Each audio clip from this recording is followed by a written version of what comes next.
Welcome the Bihar teachers history maker activity. मेरा mobile मेरी शिक्षा।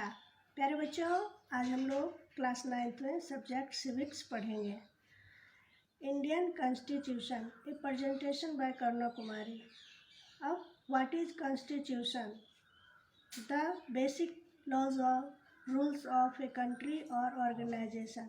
किसी देश या संगठन के आधारभूत विधि विधान संविधान है। A set of supreme laws of a nation, किसी राष्ट्र के सर्वोत्तम कानून का संग्रह। अब कुछ दार्शनिकों के द्वारा यहाँ पे प्रेजेंटेशन किए गए हैं, उन्हें ध्यान से देख लेंगे। प्यारे बच्चों, किसी देश को संविधान की ज़रूरत क्यों पड़ती है?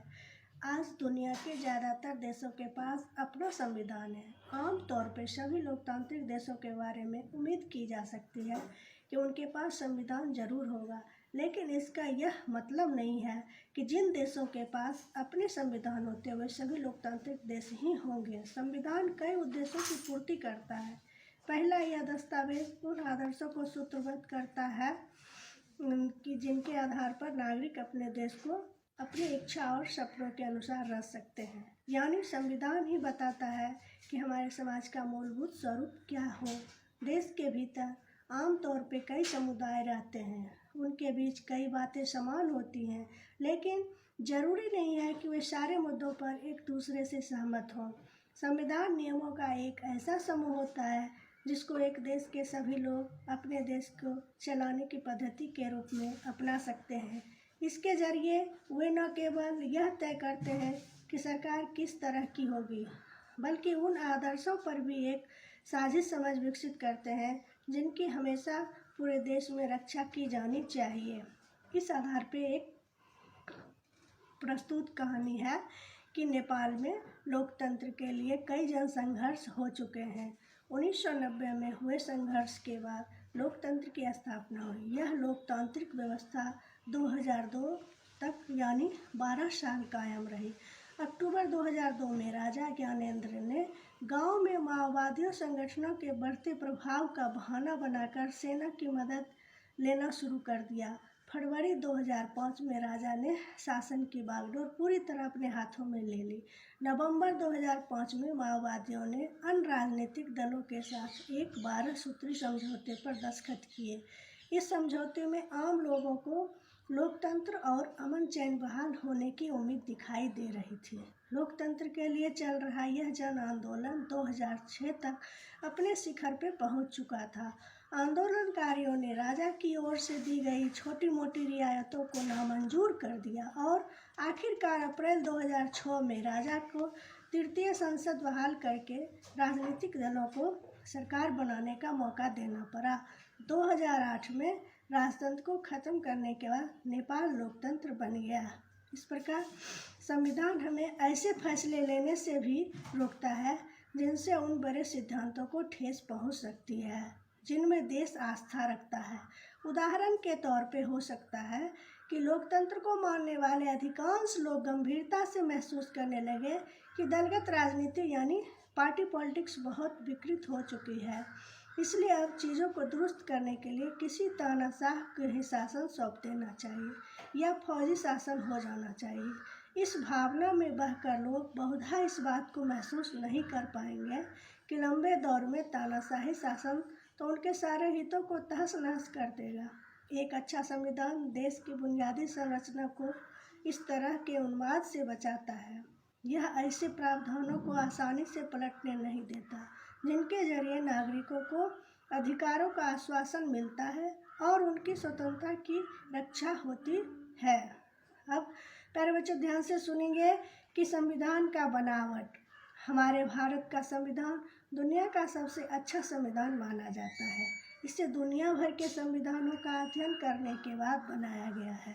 उन सभी देशों की अच्छी अच्छी बातों को आत्मसात किया गया है। संविधान की नज़र में सब एक समान है, सबके अधिकार और कर्तव्य एक समान है। इसकी दृष्टि में कोई छोटा नहीं, कोई बड़ा ना ही कोई अमीर है और ना ही कोई गरीब। सबके लिए एक जैसे पुरस्कार और दंड का विधान है। भारत के संविधान में शुरुआत में 395 अनुच्छेद, 22 भाग और 8 अनुसूचियाँ थी। जो अब बढ़ करके 448 अनुच्छेद, 25 भाग और 12 अनुसूचियाँ हो गई हैं। इस प्रकार से संविधान निर्माण में बनाई गई समितियां हैं।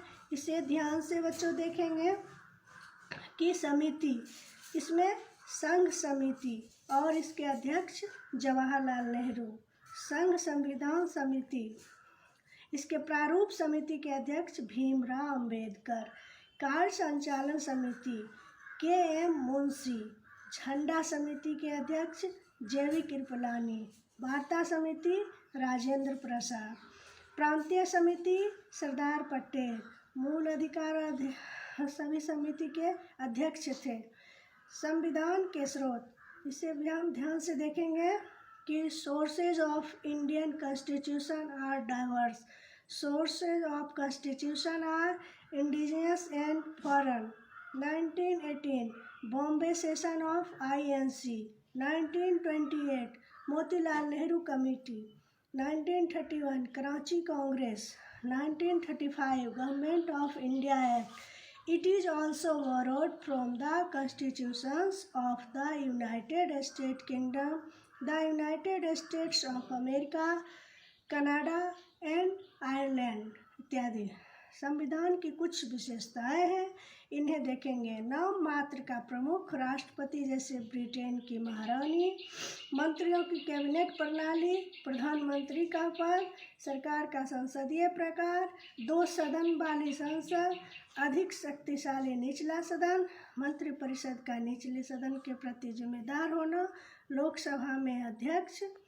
अब भारतीय संविधान की इस प्रकार प्रमुख विशेषताएं हैं कि सबसे लंबा लिखित संविधान, विभिन्न स्रोतों से विहित, कठोरता एवं लचीलेपन का समन्वयन, एकात्मकता की ओर झुकाव के साथ संघीय व्यवस्था, सरकार का संसदीय रूप, 6ठे नंबर में संसदीय संप्रभुता एवं न्यायिक सर्वोच्चता में संबंध, एकीकृत और स्वतंत्र न्यायपालिका, मौलिक अधिकार, राज्य के नीति निर्देशक तत्व, मौलिक कर्तव्य, एक धर्मनिरपेक्ष राज्य, सार्वभौम वयस्क मताधिकार, एकल नागरिकता, स्वतंत्र निकाय, आपातकालीन निकाय, त्रिस्तरीय सरकार, ये सारे संविधान की प्रमुख विशेषताएं हैं। अब कुछ संविधान के फंडामेंटल्स राइट्स हैं प्यारे बच्चों, इसे ध्यान से देखेंगे कि समानता का अधिकार, इसमें स्वतंत्रता का अधिकार, शोषण के विरुद्ध अधिकार, धार्मिक स्वतंत्रता का अधिकार, संस्कृति और शिक्षा संबंधी अधिकार, संवैधानिक उपचारों का अधिकार, ये सारे मौलिक अधिकार हैं जिनके बारे में हम नेक्स्ट क्लास में जो है विशेष रूप से चर्चा करेंगे। थैंक यू, नेक्स्ट क्लास मिलेंगे।